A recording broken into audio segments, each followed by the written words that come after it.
Hello friends. शिक्षा पाठ जो कि आपका कहानी का अंतिम पार्ट है, 13 चैप्टर। इसका मैं आपको आज सारांश बताने वाली हूँ, ठीक है। तो आप लोग चैनल से बने रहें, पूरे अंत तक वीडियो देखिएगा ज़रूर। उससे पहले मैं आपको लेखक परिचय थोड़ा सा बता देती हूँ। लेखक कौन है शिक्षा के लेखक है जे कृष्णमूर्ति, ठीक है। याद रहेगा, जे कृष्णमूर्ति। इनका जन्म कब हुआ था? 1895 को, 12 मई 1895। 1986 को इनकी मृत्यु हो गई थी, निधन हो गई थी, ठीक है। इनका जन्म स्थान कहाँ था? तमिलनाडु। इनका जन्म स्थान कहाँ है? तमिलनाडु में, ओके। इनकी कुछ रचनाएं हैं, ये सब है, देख लीजिए। ये सब इनकी कुछ रचनाएं हैं, तो पढ़ लीजिए आप लोग, ओके। फिलहाल हम लोग रचना से ध्यान हटाकर हम लोग देखेंगे सारांश को। सब यहाँ पे एक पॉइंट है, नोट लिखा हुआ है। साहित्य में सार्वजनिक वार्ताएं, प्रश्नोत्तर, परिचर्चाएं, साक्षात्कार, परस्पर संवाद, डायरी और उनका खुद का लेखन शामिल है, जो कि अब तक 75 से अधिक पुस्तकों और 700 से अधिक ऑडियो और 1200 से अधिक वीडियो कैसेट सीडी के रूप में उपलब्ध है। तो ये सब कुछ थोड़ा सा एक्स्ट्रा पॉइंट था, ठीक है। अब देखिए, हम लोग सारांश से स्टार्ट करते हैं। सारांश जो कि 5 नंबर का आता है। शुरू अच्छा लिख दीजिए, अंत लिख दीजिए अच्छा। बीच में आप खुद से भी बना के लिख सकते हो, ठीक है, मतलब चैप्टर से रिलेटेड। तो देखिए, जे कृष्णमूर्ति की शिक्षा मनुष्य का उत्तरयन करती है। वह जीवन के सत्य जीवन जीने के तरीके में मदद करती है। इस संदर्भ में तर्क देते हुए वे बताते हैं कि शिक्षा हो या विद्यार्थी, उन्हें यह पूछना आवश्यक नहीं है कि वो क्यों शिक्षित हो रहे हैं, क्योंकि जीवन विलक्षण है। ये पक्षी, ये फूल, ये वैभवशाली वृक्ष, यह आसमान, ये सितारे, ये मत्स्य, यह सब हमारा जीवन है। जीवन समुदायों, जातियों और देशों का पारस्परिक सत्य संघर्ष है। जीवन ध्यान है, जीवन धर्म भी है, जीवन गूढ़ भी है। जीवन मन की प्रसन्न वस्तु, वासनाएं, भय, सफलता, चिंता, शिक्षा, इन सब का अनावरण करती है। शिक्षा का कार्य है कि वह संपूर्ण जीवन प्रक्रिया को समझने में हमारी सहायता करे, ना कि हमें केवल कुछ व्यवसाय या ऊंची नौकरी के योग्य बनाए। कृष्णमूर्ति कहते हैं कि हमें बचपन से ही ऐसे वातावरण में रहना चाहिए जहाँ भय का वास ना हो, नहीं तो व्यक्ति जीवन भर के लिए कुंठित हो जाता है।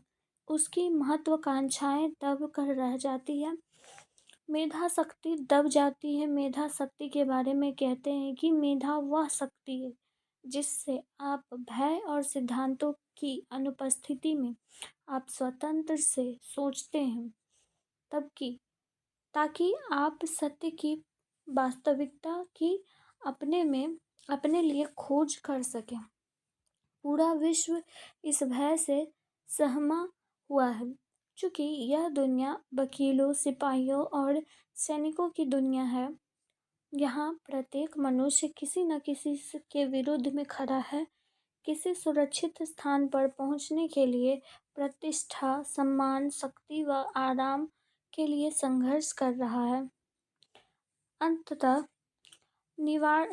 निर्विवाद रूप से शिक्षा का कार्य यह है कि वह इस आंतरिक और ब्रह्म भय का अंत करे।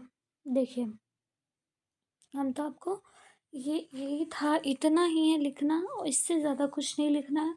शिक्षा के बारे में ये बताते हैं। शिक्षा हमारे जीवन में जो जो चीज़ें हैं, हर चीज़ हमें सीख देती है, ठीक है।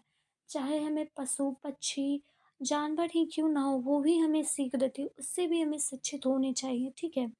तो ये उस चीज़ के बारे में बोलते हैं। यहाँ पे एक चीज़ वो बताते हैं मेधा शक्ति के बारे में। मेधा शक्ति क्या है? मेधा शक्ति के बारे में कहते हैं कि मेधा वह शक्ति है जिससे आप भय और सिद्धांतों की अनुपस्थिति में और स्वतंत्रता से सोचते हैं। मतलब कि भय सिद्धांत अगर आपके जीवन में नहीं है, मतलब कि किसी चीज़ से अगर आपको डर नहीं है या फिर कुछ सिद्धांत नहीं है आपका, तो उसकी अनुपस्थिति में आप एकदम खुला विचार रखते हैं, एकदम स्वतंत्र रूप से आप खुद के बारे में सोचते हैं, सत्य वास्तविकता की खोज करते हैं। देखिए क्या सत्य है, क्या वास्तविक रूप में होना चाहिए, इस चीज़ की खोज करते हैं। तो मेधा ये एक शक्ति है और ये क्वेश्चन आपके एग्ज़ाम में पूछा जाता है, याद रखिएगा मेधा शक्ति क्या है। ठीक है, तो देखिए इस पाठ में बहुत अच्छी चीज़ें बताई गई है। इस पाठ में कहा गया है कि शिक्षा जो है सिर्फ नौकरी लेने तक का नहीं है, मतलब कि शिक्षा हमारे पूरे जीवन काल तक रहने वाला है, अनंत काल तक। नौकरी तो सिर्फ एक ऐसा चीज़ है जिसके ज़रिए हम अपने जीवन को चला सकें, लेकिन शिक्षा सिर्फ नौकरी तक ही सीमित नहीं है, ये पूरे जीवन तक है। हर चीज़ हमें कुछ न कुछ सिखाती है, कुछ भी वस्तु, कोई भी वस्तु है, हर चीज़ सिखाती है हमें।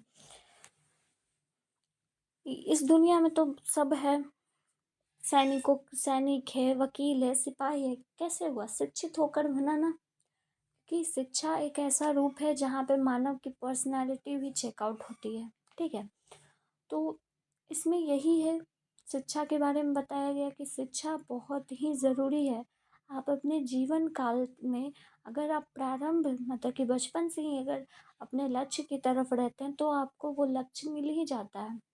अगर आप बचपन से ही अपने लक्ष्य की तरफ नहीं है तो वो कहीं ना कहीं वो चीज़ें दब जाती है और उसे उभारना बहुत मुश्किल होता है। ठीक है, तो शिक्षा के बारे में यही बताया गया इस पाठ में। मुझे पूरा उम्मीद है कि आपको ये पाठ का सारांश ज़रूर समझ आया होगा, और अगर समझ आया है तो प्लीज़ मेरे चैनल को सब्सक्राइब कीजिएगा, लाइक कीजिएगा और दोस्तों के साथ शेयर कीजिएगा। ठीक है, और इसका अगला जो पार्ट है जल्दी से जल्दी मैं लेकर आऊँगी। अभी मेरी परीक्षा चल रही है, इस कारण से थोड़ी इरेगुलरिटी हो रही है। ठीक है, आई होप कि आप समझ पा रहे हो। चलिए फिर मैं मिलती हूँ नेक्स्ट वीडियो में, तब तक के लिए टेक केयर एंड पढ़ाई करते रहिए।